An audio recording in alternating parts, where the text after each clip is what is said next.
My brother died 42 years ago, or at least that's what I believed. But last week, at exactly 2:07 a.m., my phone rang. A voice I hadn't heard since childhood whispered, "David, it's me. Tommy. I finally remember who I am." My blood froze. Because I was the one who identified his body in 1983. I don't remember falling asleep that night, only the sound that tore me out of it. A sharp, vibrating trill cutting through the dark. My phone. 2:07 a.m. I reached for it half awake, annoyed, thinking it was another wrong number. But the moment I pressed the phone to my ear, everything inside me went still. "David." The voice was soft, hesitant, like someone afraid of their own echo. I didn't speak. Couldn't. My chest tightened, and for a second, I thought I was dreaming. Then the voice said the one name nobody had spoken to me in decades. "It's Tommy. I finally remember who I am." My skin went cold. Completely numb. Because the voice didn't sound aged, broken, or distant. It sounded exactly the way I remembered from childhood, clear, young, familiar. I whispered, shaking, "Who is this?" But deep down, I already knew what he would say. "I'm your brother. I'm Tommy." My breath hitched. My throat closed. This wasn't possible. Tommy died 42 years ago. I was the one who stood over his lifeless body in 1983. I was the one who signed the papers. I was the one who carried the guilt like a shadow glued to my spine. The room suddenly felt smaller, like the walls were inching toward me. I stared into the darkness, clutching the phone as if it were the only thing keeping me anchored to reality. "Tommy, where are you?" I don't know why I asked. Maybe I wanted him to say he was alive. Maybe I wanted the nightmare to make sense. Maybe I wanted a miracle. But the line crackled. And the only answer I received was a single whisper, almost broken, almost scared. "I don't know. But I remember you. And I remember what happened." Before I could respond, the call dropped. And the silence that followed felt heavier than grief. For a long moment, I just sat there, staring at the dark screen of my phone as if the answer to everything might suddenly appear. But nothing did. Only my reflection stared back at me, pale and shaken. Sleep was impossible now. I got out of bed and walked to the kitchen, the floor cold under my feet. I poured a glass of water, but my hands trembled so violently I had to set it down. I kept hearing his voice, replaying every syllable. "David, it's me. Tommy." Those words didn't belong in this world. Not anymore. I leaned against the counter, trying to breathe, trying to convince myself that grief had finally pushed me over the edge, that maybe I was dreaming, hallucinating, breaking down after decades of pretending I was fine. But no hallucination could mimic his exact tone, the way he used to say my name when he was scared. A sound buried so deep in my memory, nothing could reproduce it. My mind drifted back to the heat of that summer in 1983. The smell of dust. The flashing red lights. The officer taking my statement. My hand stained with tears and dirt. I shook the memories away. Not now. I couldn't go there yet. Instead, I unlocked my phone and checked the call log. There it was. Unknown caller, 2:07 a.m., duration, 28 seconds. My stomach twisted. It wasn't a dream. I opened the number, no name, no location, not even a country code.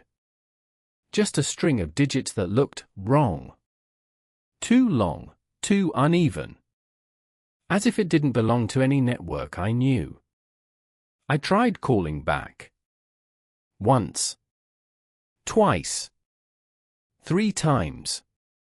Every attempt ended the same. The number you have dialed is not in service. Not busy. Not disconnected. Just not in service. Impossible. I stood there in the silence of my kitchen, feeling the weight of something I couldn't name pressing down on me. And deep inside, beneath the fear, beneath the confusion, a single question echoed. If Tommy was gone, who answered my phone? I couldn't sit still. My mind raced with questions I wasn't sure I wanted answered. How could he be alive? How could someone I buried 42 years ago, someone whose face I had stared at in the morgue, still exist? I remember the morgue in Hope, British Columbia. The cold, sterile room. The sheet pulled back. His face battered, swollen, unrecognizable in the aftermath of that bus crash. I had nodded, forced myself to speak, and said the words that had haunted me ever since. Yes. That's Thomas Carr. And now, the voice on the phone claimed otherwise. I paced the room, phone in hand, replaying every memory, every detail. His voice, the way he said my name, the hesitance, the raw, trembling certainty, couldn't be faked. But then, could it? Could someone have found a newspaper clipping, traced his past, and orchestrated this cruel joke? No. The memory of his laugh as a child, the way he argued over board games, the sound of him sneaking into my room during storms, none of that could be replicated by a stranger. I had to know. I grabbed my coat and keys. Sleep had abandoned me entirely. I drove aimlessly for a few blocks, thinking, planning, arguing with myself. Part of me screamed to call the police, to find help. Another part, buried deep under decades of loss, whispered, "Go. Find him. Now." The streets were silent. Frost clung to the edges of streetlights. Every shadow felt alive, every passing car suspicious. I couldn't shake the fear that when I found him, he wouldn't be who I remembered, or worse, he wouldn't be alive at all. I parked by a 24-hour diner and sat there, gripping the steering wheel, trying to breathe. Then I pulled the phone out, staring at it like it might give me the answer. Finally, I whispered to the darkness, "Tommy, if it's really you, tell me something only we would know." The line was silent for a long, unbearable moment. Then, faintly, a memory, a fragment, a word only we shared. Blueberry pancakes. My heart stopped. The words hit me like a punch I hadn't felt in decades. Blueberry pancakes. Only Tommy would have said that. Only Tommy would remember those Sunday mornings, Mom in the kitchen, syrup dripping onto the plates, the smell of warm blueberries filling the house. And him, always sneaking an extra bite before anyone noticed. I gripped the phone so tightly my knuckles went white. "Tommy, where are you?" My voice shook, barely more than a whisper. There was a pause. Then, slow, hesitant. I don't really know. A place called the Downtown East Side. Someone told me that's what it's called.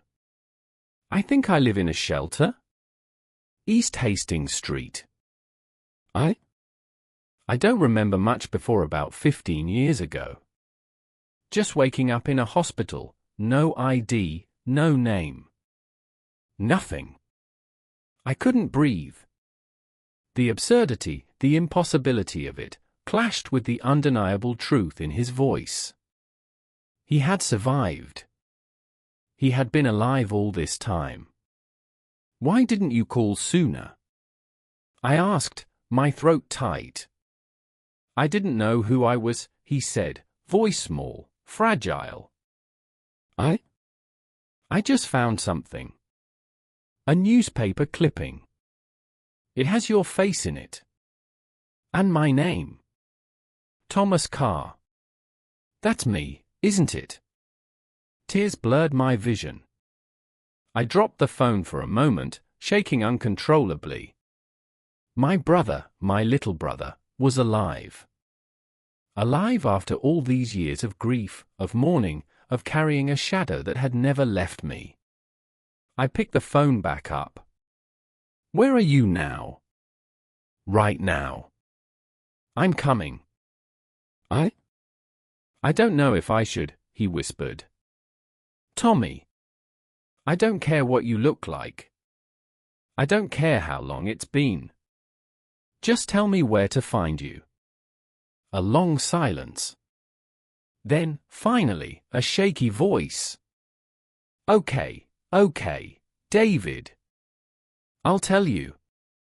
And with that, he gave me an address. The drive was silent, except for the hum of tires on asphalt. I kept glancing at the passenger seat, imagining him sitting there, but it was empty. My mind replayed every detail from that phone call, the hesitation in his voice, the fragments of memories he remembered, the way he had said blueberry pancakes. I thought about the morgue in Hope, the day I identified him. I was 23, a kid myself, staring at a battered body, trying to find my brother in someone unrecognizable. I told myself then, as I told our mother, that he was gone. That was my truth. Now, that truth felt fragile, like it could shatter in an instant. Hours passed. Snow dusted the roadside, frost clinging to the windshield. I didn't turn on the radio. Noise would have been unbearable. My thoughts were loud enough. Every scenario ran through my mind. Was this a cruel hoax?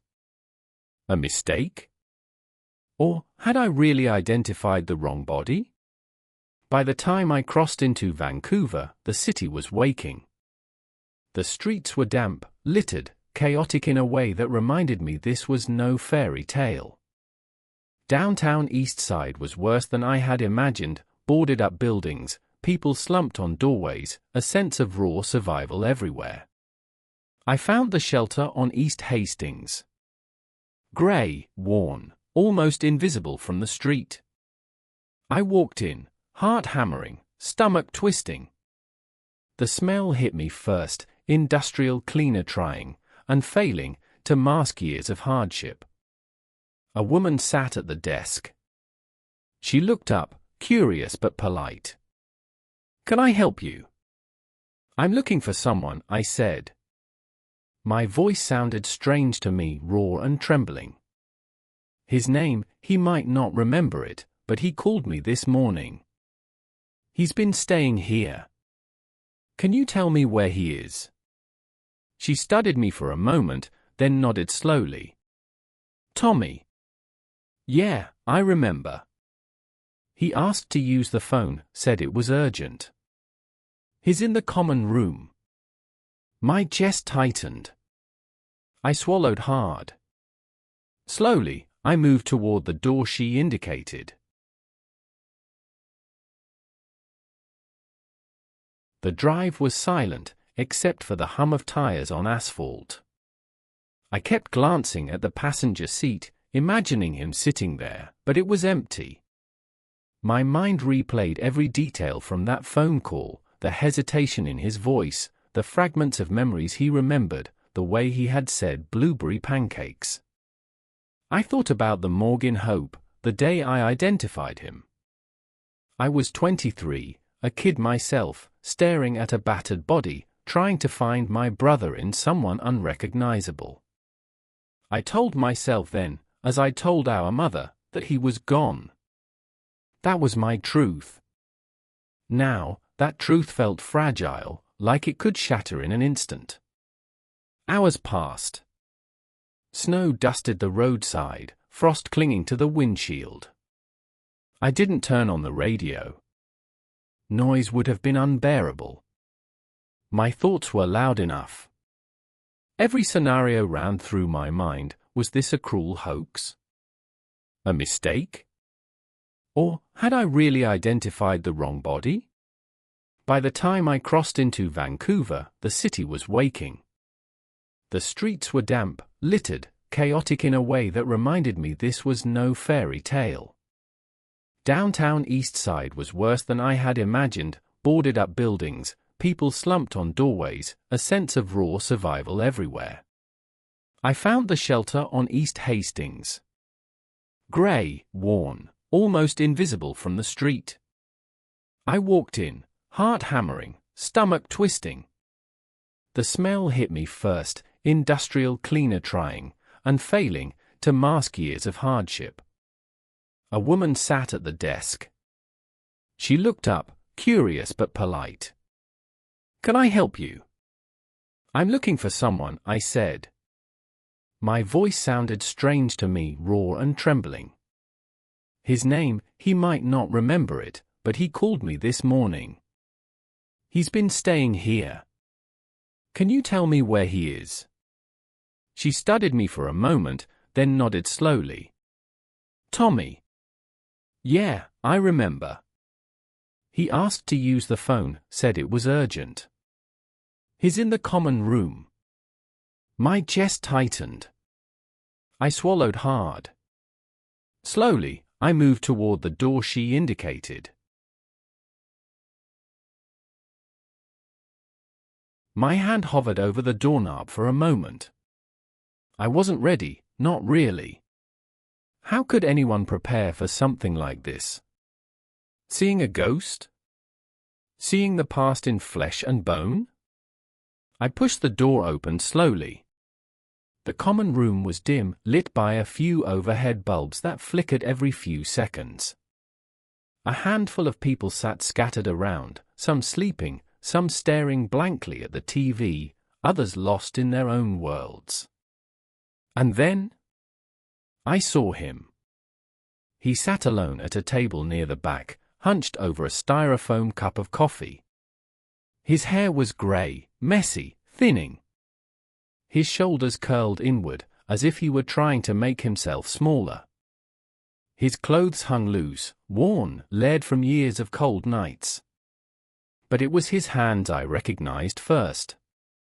Those hands. I'd know them anywhere. They were shaking slightly, just like when he was a kid, nervous before a school recital. I felt my breath catch. My legs almost gave out from under me. "Tommy," I whispered. He lifted his head slowly. His eyes, tired, sunken, but unmistakably his, met mine. For a moment, neither of us moved. It was like time folded in on itself, bringing every version of him I had ever known into this single moment. Then his lips parted. "David." I nodded, unable to speak. He stood up, but hesitated, as if unsure whether he had the right to step closer. I closed the distance between us in 2 steps. Up close, I could see the years etched into him. The lines, the scars, the hollow cheeks. But beneath all of it, I saw my brother. The boy who had chased fireflies with me. The boy who had cried during thunderstorms and crawled into my bed. "I thought you were dead," I breathed. "I thought I was, too," he whispered back. "Until last week." His voice cracked, and that was it. The dam inside me broke. Tears blurred my vision as I pulled him into my arms. He hugged me back slowly at first, then with a desperation that cut straight through me. 42 years of grief, confusion, and silence collapsed between us in that sin.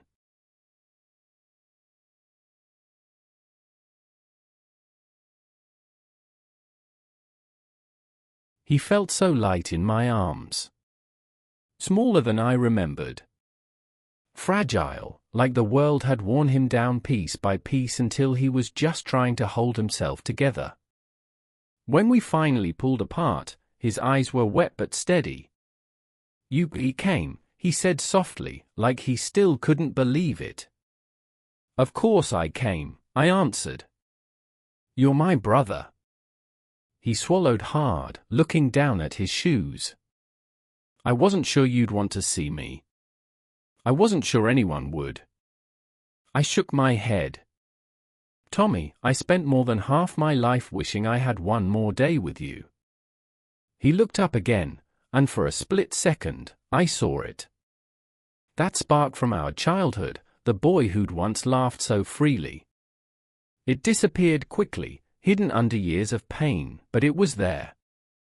Do you all remember anything? I asked. He hesitated, rubbing his palms together. Pieces. Nothing whole. I remember waking up in a hospital. Some accident, I think. I didn't have a name. They said I might have been homeless or robbed. No records. Nothing.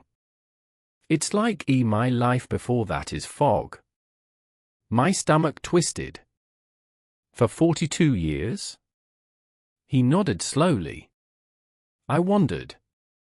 Shelters, streets, odd jobs, always feeling like something was missing. Like I wasn't complete. I took a breath to steady myself. What changed? He reached into his pocket and pulled out a folded, yellowed newspaper clipping, fragile from age and handling. He held it out with trembling fingers. I took it gently. It was a decades-old article about the bus crash. The one that had taken him. The one where I identified a body that wasn't him. And at the bottom, a photo. Me. Younger, terrified, standing outside the morgue. I found it last week, he whispered. I didn't know why I reacted the way I did, but I knew the face. Your face. It unlocked something. Not everything, but enough to know I had a brother. Emotion surged through me, grief, relief, guilt, disbelief all tangled together. Tommy, I said quietly, we're going to figure everything out. Together. I folded the old newspaper clipping carefully, almost afraid it might disintegrate in my hands. Seeing that photo of myself from decades ago, eyes red, face hollow, sent a shock through me. I had buried that moment deep, thinking it would never surface again. Yet here it was, held by the brother I thought I'd lost forever. Where did you find this? I asked, my voice barely steady.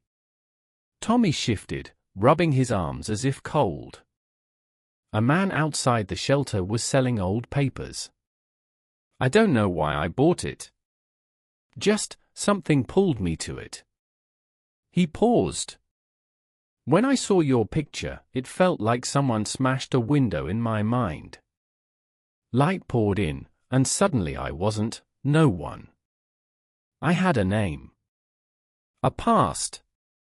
I sat down beside him. Do you remember anything else? Anything about that crash? Or where you were before? He shook his head slowly. Only flashes. A bus. Screaming. Water.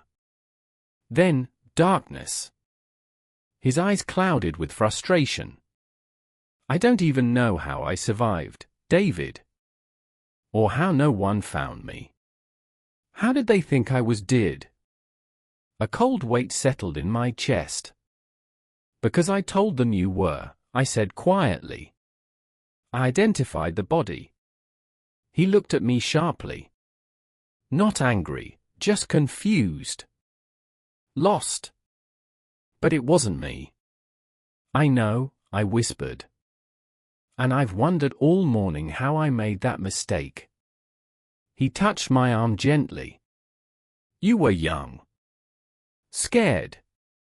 Anyone would have done the same. I wasn't convinced, but I nodded. What matters now is that you're alive. We can rebuild your life. Get you help. A place to stay. You don't have to be alone anymore. He stared at his trembling hands. I don't know how to be someone again. That's okay, I said softly. We'll start small. One step at a time. For the first time since I'd walked into that room, he offered a faint, fragile smile. Okay, he whispered. I'll try. We left the shelter slowly, like stepping into a world neither of us fully trusted. The cold Vancouver air hit us the moment we walked outside. Tommy shivered, pulling his thin jacket tighter around himself. It wasn't enough, not for the weather, and not for the life he'd been living. Do you have a bag? Anything? I asked. He shook his head. Just this, he said, tapping the pocket with the folded newspaper clipping. It's the only thing that felt mine. I swallowed hard. 42 years, and this was all he had. As we walked toward my car, he kept glancing around nervously, almost flinching whenever someone passed too close. People on the street looked at him with that mixture of avoidance and pity reserved for the forgotten. It made something twist painfully inside me. When we reached the car, he stopped. His eyes widened slightly. I don't remember being in one of these, he said softly. You'll be safe, I assured him, opening the passenger door.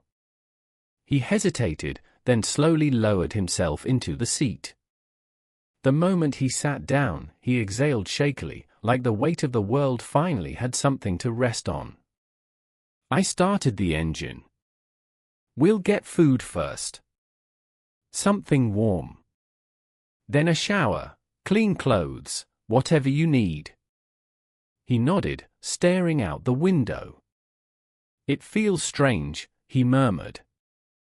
Like I'm in someone else's life. You're in yours, Tommy, I said gently. You're just finding your way back. For a moment, neither of us spoke. The city moved around us, cars, sirens, people rushing through their own stories.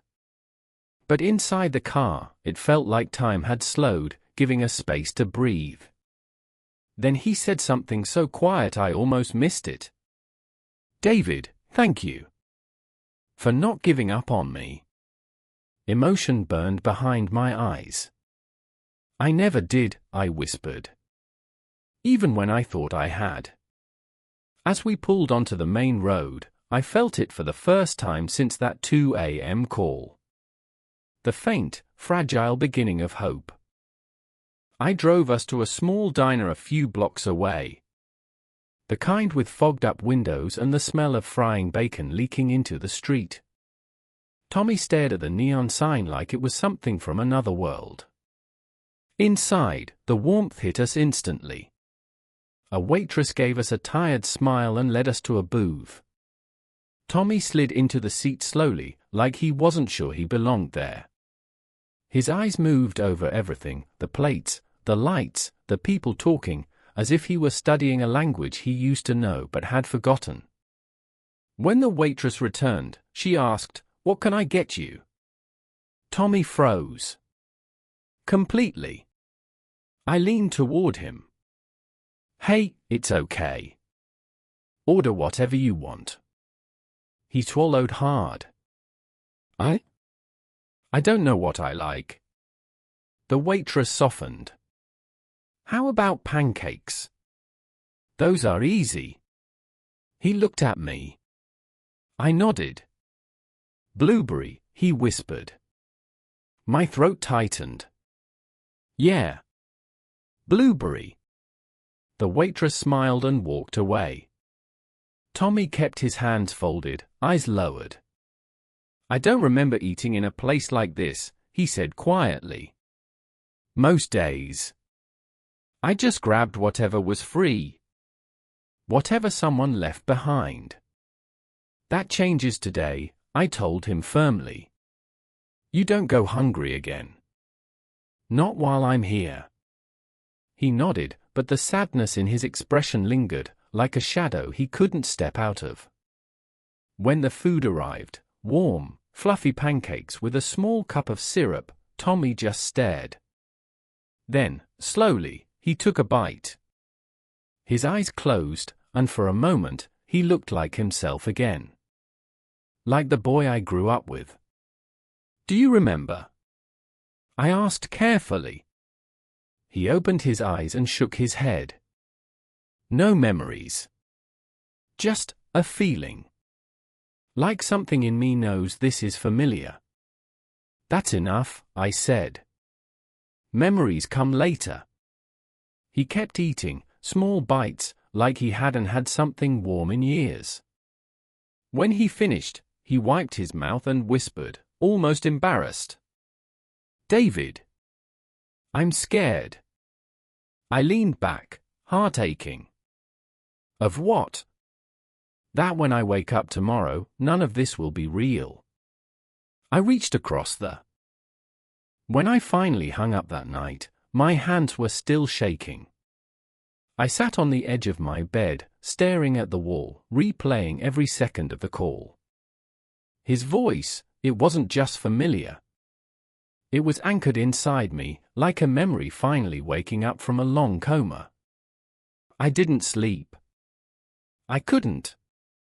My mind kept circling one question: if that was Tommy, then whose body did I identify in 1983? By morning, I had convinced myself the whole thing was some kind of delayed grief hallucination. It made more sense than believing my dead brother had just casually called me. But then, the phone buzzed again. Same number. Same impossible caller ID. I froze. A voice inside me whispered, if you answer, your life changes forever. And still. I answered. David, he said softly, almost apologetic. I know you don't believe me. I wouldn't either. But I am not dead.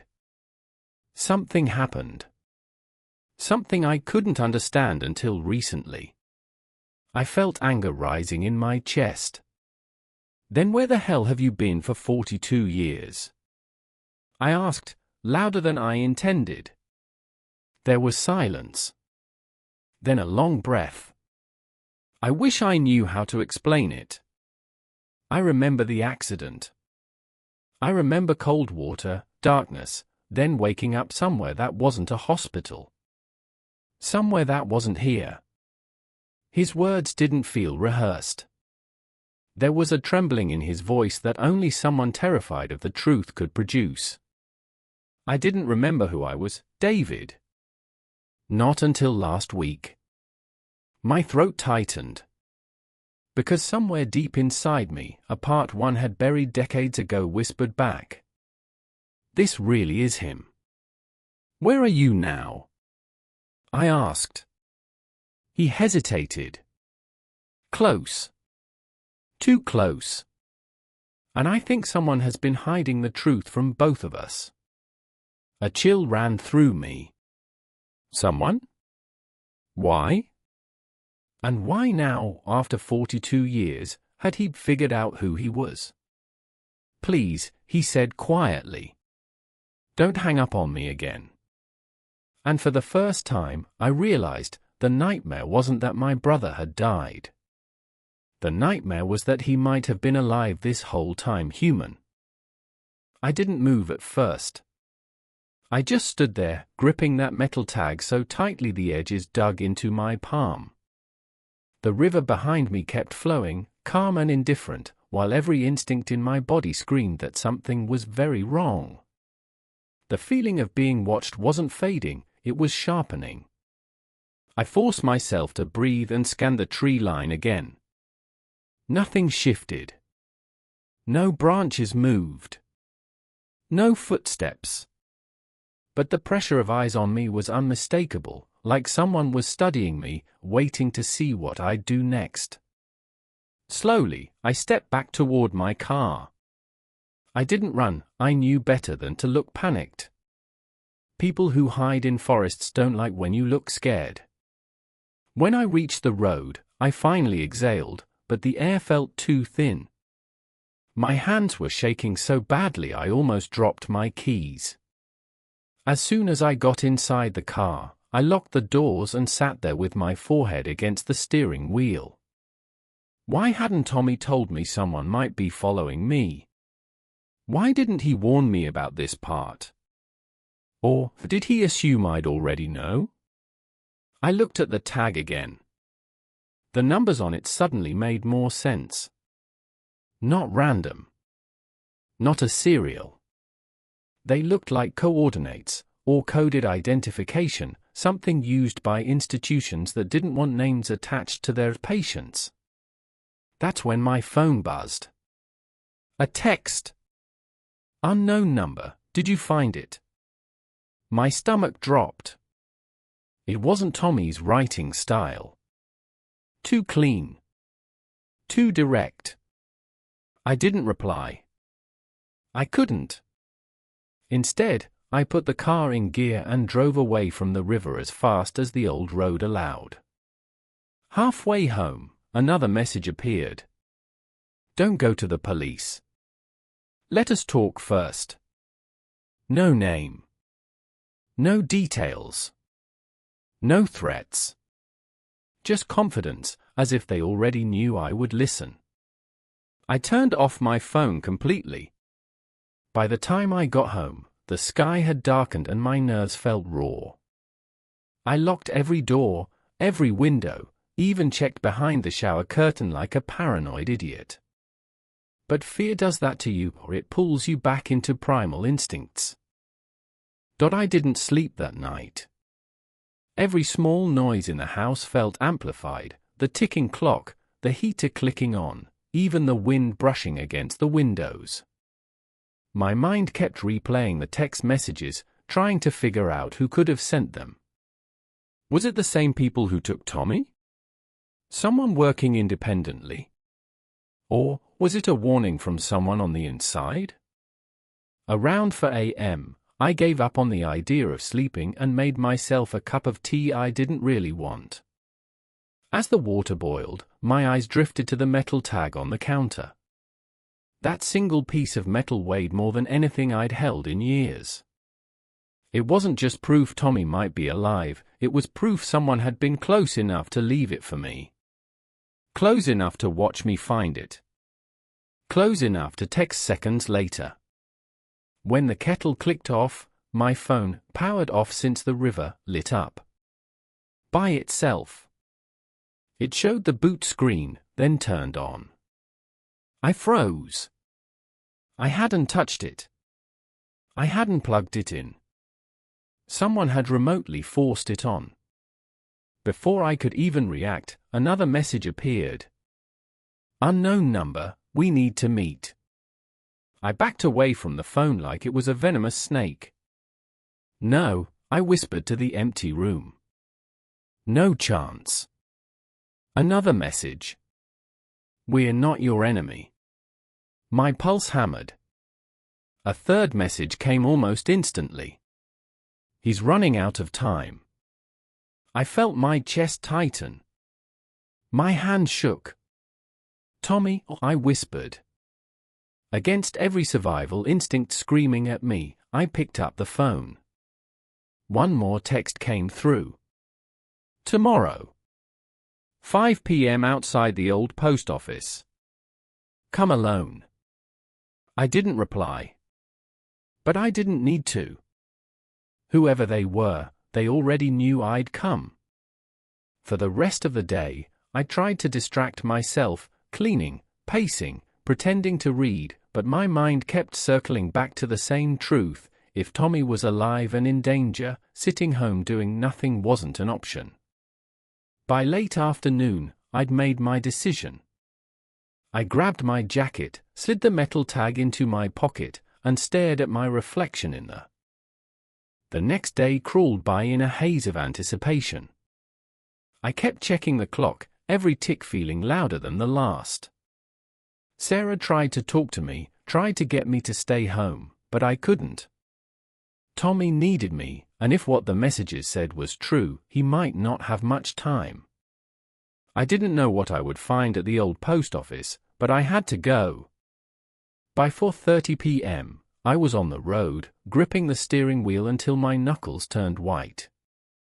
My eyes kept darting to the rearview mirror, half expecting to see someone following me. My mind raced through every possibility, a trap, a reunion, or a final test. The old post office sat at the edge of town, abandoned for years. The paint peeled, windows boarded, the kind of place that smelled of dust and secrets. I parked a block away and walked slowly, every footstep crunching on gravel.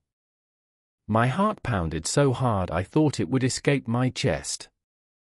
I reached the entrance right at 5 p.m. Nothing. Just silence. My stomach churned. Was this a setup? I took a deep breath and stepped closer, peering through a broken window. And then I saw him. Tommy. Standing inside, thin and cautious, his eyes scanning the shadows. He looked older, more fragile than ever, but alive. When he saw me, his expression softened, a mix of relief and fear. I stepped inside. Tommy, I whispered, my voice catching. He didn't answer right away. Instead, he held up a hand. David, they're watching. We can't talk too long.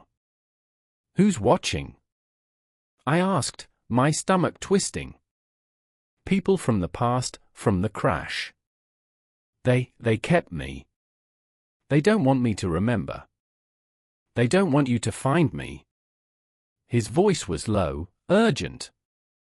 I stepped closer, ignoring the warnings echoing in my mind. I don't care who's watching. I'm here. I'm not leaving without you. He swallowed hard, eyes darting to the shadows. We have to move. Now. The metal tag in my pocket seemed to burn against my leg. I realized it was more than proof. It was a lifeline, a map, a key to the. We moved quickly through the empty streets, the cold air biting my face, adrenaline keeping my legs moving when my body screamed to stop. Tommy stayed close, his steps hesitant, uneven, like he wasn't used to walking freely outside anymore. Every shadow made him flinch, every distant sound made him glance over his shoulder. I kept my hand brushing against his back, silent reassurance. It's okay, I whispered. I'm right here. No one's taking you again. He nodded but didn't speak. I could feel the tension radiating off him, like a trapped animal. My mind raced, trying to figure out who they were, the people from the messages, the ones who'd kept him all those years. And why now? Why contact me after 42 years? We reached an alley behind a closed cafe. I paused, glancing around, ears straining. We need to get somewhere safe. Can you walk a few more blocks? Tommy swallowed, nodded, and we continued. His breathing was shallow, fast, but steadying with each step. The city felt different, haunting, familiar, dangerous.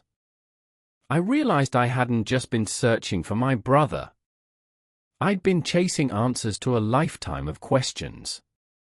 Finally, I spotted an old, low-slung building. The windows were dusty, but the door seemed intact. Inside, I said quietly. He followed, relief washing over him when we closed the door behind us. The room smelled of mildew and old wood. Dim light seeped through cracks, casting long shadows. I set the metal tag on a table and stared at it, then at him. This This led us here, I said softly. I think it's a clue to everything. Tommy nodded, hands trembling. I didn't know if anyone would find me. If anyone cared. I thought I was meant to vanish. You're not vanishing, I said firmly. Not now. Not ever. We're going to get through this. Together. His eyes met mine, filled with fear and hope, and for the first time, I felt the weight of 42 years lift just a little. Then I heard it, a faint noise outside. Footsteps. Slow. The footsteps outside were soft, but unmistakable, too controlled, too steady to be random. I held my breath, listening. Tommy stiffened instantly, like a string pulled taut. His eyes widened in fear, and for a moment, he looked like the boy I lost decades ago, not the man who'd somehow survived all these years. David, he whispered, barely audible. They found us. I put a hand on his shoulder. Stay behind me. I didn't know what I'd do if someone burst through that door, but instinct took over. Protect first. Think later. The footsteps paused right outside the building. A shadow shifted under the doorframe, long and thin, stretching across the dusty floor. Tommy grabbed my sleeve, gripping tightly, trembling. A knock. 3 slow taps. My heart slammed against my ribs. David, a voice called from the other side, calm, even polite. We need to talk. It wasn't a voice I recognized. Not family. Not a friend. Not anyone from the messages I'd received. This one had authority in it. Confidence. The kind people use when they expect obedience. I didn't answer. The silence stretched. We're not here to hurt you, the voice continued. We only want the boy. My blood went cold. The boy? They still thought of Tommy that way. Like he'd never grown up. Like he was a possession, not a person. I stepped forward, my voice steady even though my insides shook. He's not going with you. A beat of silence. Then the voice said, you don't understand what you're dealing with. Then explain it, I shot back. Another pause. Then, open the door. It's safer for both of you.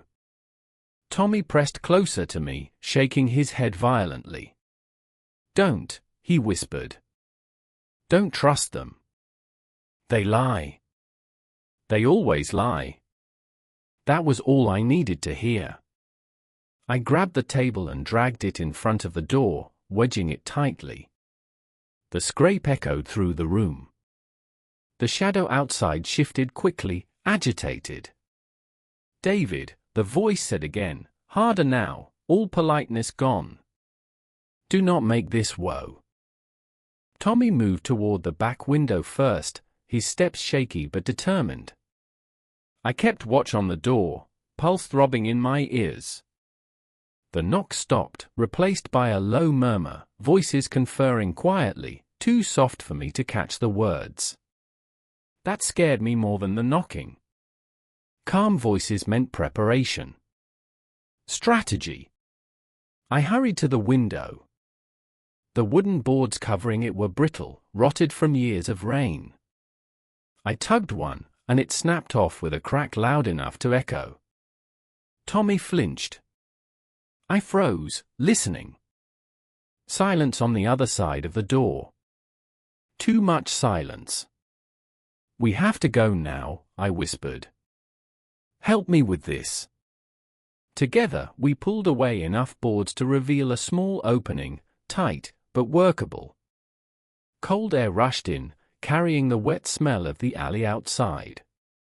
Tommy climbed up first, awkwardly maneuvering through the frame. I steadied him as he squeezed his thin frame out into the dim afternoon light. Just as he slid one leg outside, a crash shook the building. The door. They were forcing it. Hurry! I hissed. Tommy scrambled through, disappearing outside. I turned back just as the table blocking the door scraped forward, inch by inch. The first slam hadn't broken the wood, but the second one might. I grabbed the remaining boards and pulled myself up, ignoring the sting as the sharp edges scraped my arms. The third hit exploded through the room, rattling the walls. The table legs buckled. A crack split across the door's surface. I didn't look back. If I did, I'd lose time, and time was the only advantage we had. I pushed myself through the window, landing hard on the gravel outside. Pain shot up my knee, but I didn't stop.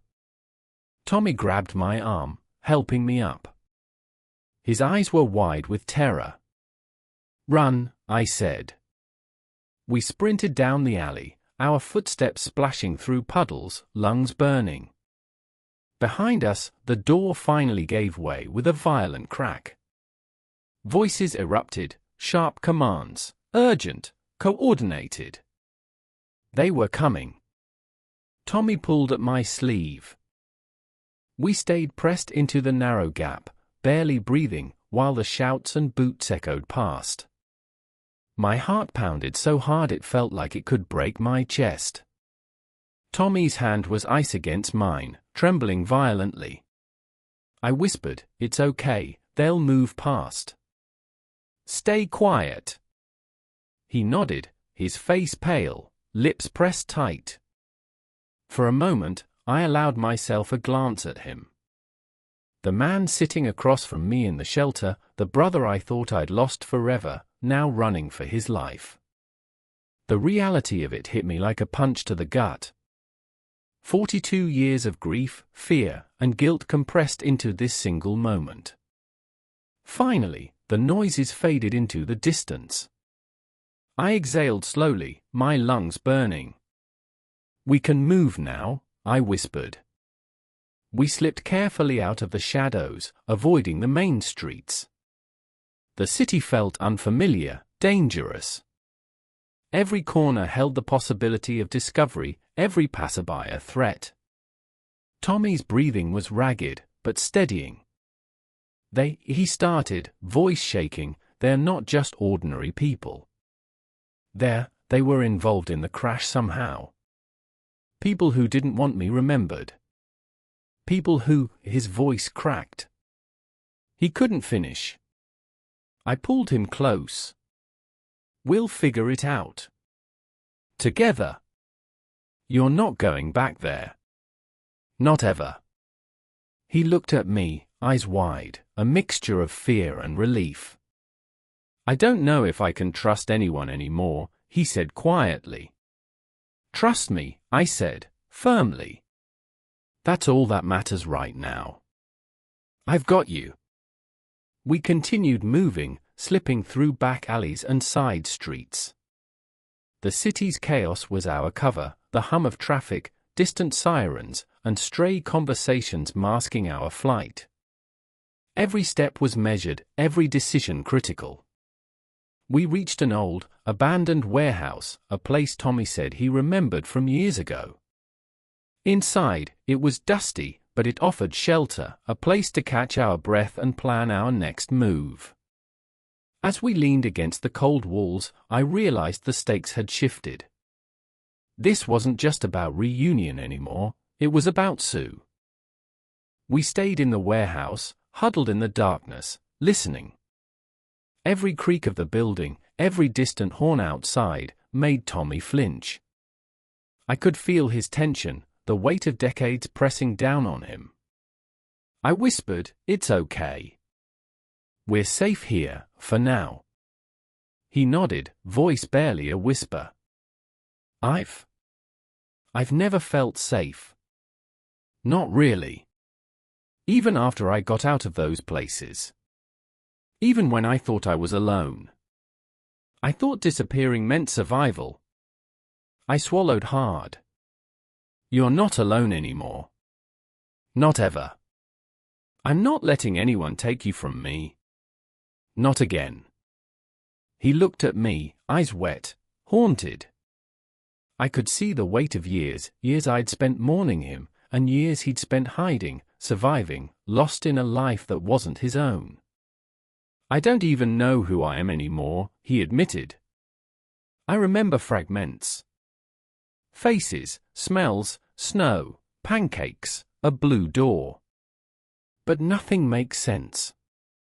Nothing fits. I gripped his shoulder. It will. One step at a time. We'll remember together. The warehouse felt colder as night deepened. I could see the faint light of the street through broken windows. Somewhere outside, footsteps shifted again. Not close, but enough to remind us we weren't free. Whoever was after him hadn't given up. I pulled out my phone, checking for any messages or missed calls. Nothing. My gut told me we couldn't rely on technology, or not yet. They might be watching. We had to plan carefully. I need a way out of the city, I said. We can't stay here. They know where we are now. Tommy nodded silently. I know someone, an old friend. Could help us get out for a while. But I don't remember much. Then we'll make do with what we have, I said. We're not giving up. Not now. You survived 42 years. We can survive this night. He leaned back against the wall, exhaustion finally catching up with him. I could see him trembling, not just from cold but from everything he had endured. And I realized the man sitting in front of me was both my brother and a stranger shaped by decades. Morning light crept through the broken windows, pale and weak, but it was enough to show the wear on Tommy's face. Sleep had finally claimed him, if only briefly, and I watched him, realizing how fragile he was. 42 years of life, or non-life, etched into every line, every scar, every grey strand of hair. I didn't know how to help him fully, but I knew I had to try. I whispered his name. Tommy, wake up. It's time to move. He stirred, eyes foggy. Where are we? Safe for now, I said. But we can't stay. We need to get out of the city. He nodded, rubbing his face. I remember a friend. Maybe they can help. They knew me. Before everything. I grabbed a notepad from my bag. Then that's our next step. We'll go to them, figure out the next move. We slipped out of the warehouse, moving cautiously through empty streets. Every shadow seemed alive, every distant sound a threat. I kept glancing over my shoulder, expecting to see someone following. But there was nothing. For now. Tommy's steps were hesitant, like he'd forgotten how to walk in a world where danger wasn't constant. I stayed close, guiding him, silent but vigilant. We reached a small cafe near the edge of the downtown east side. Tommy pointed to a faded sign above the door. This here. They used to work here. They might remember me. Might. We went inside. The smell of coffee and baked goods hit him first. He paused, breathing it in. I remember this smell. Not sure why, but... The barista looked up. Recognition flickered in her eyes. Tommy? Is that you? He nodded slowly, voice trembling. It's me. I think. She rushed to the counter, embracing him. Tears ran down both their faces. I can't believe you're alive. I thought you. Her voice broke. I know, he said softly. I thought so too. I watched, heart heavy and hopeful at the same time. This was the first real connection to his past, the first proof that he was reclaiming pieces of him. We didn't pause after leaving the cafe. Every street felt like it could be the last safe one. I kept my hand on Tommy's back, guiding him through alleys and side streets. The city had a rhythm I didn't like, shadows moving where they shouldn't, whispers of footsteps too deliberate to be coincidence. Someone was still following. I can't believe I'm doing this, Tommy whispered. His voice trembled, not from fear alone but from the weight of all he'd endured. All these years? I thought I was dead. Or I wasn't me. I don't even know. You are you, I said firmly. Whatever you've been through, you're still Tommy. And I'll make sure nothing takes you again. We ducked into an old parking garage. The smell of oil and rust hit us. Tommy flinched at every echo, every metallic groan of the building. I don't know how to trust anymore, he said. You trust me, I said. That's enough for now. I pulled out my phone to map the safest route to the friend Tommy had mentioned. Distance was safety, but speed was survival. I realized just how fragile he was. Years on the streets had made him wary, cautious, always calculating danger. But here, he didn't have to. I would be his eyes, his shield. Halfway to the safe house, the hairs on the back of my neck stood up. Movement, a figure, partially hidden, watching from a rooftop. I froze, recognizing the pattern from years of survival instincts kicking in. Whoever was after Tommy wasn't just random criminals. They were organized, patient, and dangerous. Stay close, I whispered, gripping his arm. We ducked into a side street, the rooftops above us silent but threatening. My mind raced. I had to get him to safety before they realized he was moving again. We reached a narrow alley.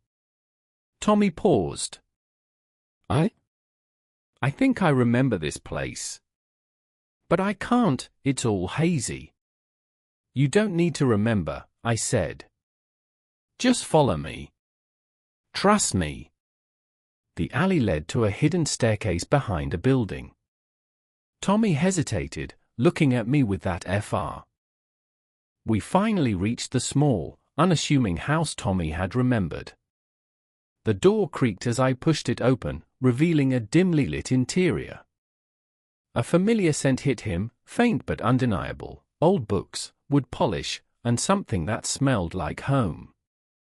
His eyes widened, a mixture of fear, disbelief, and relief. They let me stay here sometimes, he whispered.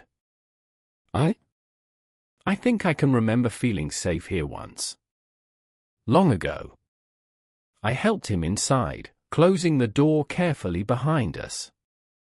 For the first time in years, he didn't flinch at the sound. He took a shaky breath, sitting at the worn wooden table. I joined him across from the chair, my own chest tight with emotion. 42 years of loss, grief, and worry had led to this fragile, tentative reunion. I don't know if I can ever be the person I was, Tommy said softly. But I want to. I want to try. You already are, I said, holding his gaze. You survived. You found me. That's who you are now. Not just the boy who got on that bus, but Tommy, the man who made it through everything and came back. He smiled, faint but real, and it felt like a sunrise breaking through decades of darkness. I'm scared, he admitted. I don't know if I can trust anyone, even you sometimes. You can trust me, I said firmly. I won't let anyone hurt you again. Not now. Not ever. We'll take it one day at a time. You'll remember more, you'll heal, and we'll rebuild everything together. Family, memories, life, it's all ahead of us. He nodded, tears slipping down his weathered face. I've dreamed of this day. I didn't think it would ever happen. Not really. I reached across the table, gripping his hands. It's here. You're here. We have each other. That's what matters. For a long moment, we just sat there, hands clasped, hearts beating, letting the weight of years and the pain of lost time settle between us. Then he whispered, "Thank you for believing I was alive. For coming for me." "I never stopped believing," I said. Not. Outside, the city continued its chaotic rhythm, but in that small, dimly lit room, time felt suspended. 42 years had passed, but the impossible had happened. My brother was alive. And together we would start again. Hope was no longer a distant dream. It was real. Life has a way of testing us, of breaking us, and sometimes hiding the ones we love. 42 years, I grieved my brother, only to find him alive, changed, and yet still the same. Tommy's journey isn't over, and neither is mine. But now, we have each other. And that's enough. Hope isn't gone, it's waiting, even in the darkest nights, for us to reach out and hold it. This is our second chance. And for the first time in decades, I felt like everything could be okay.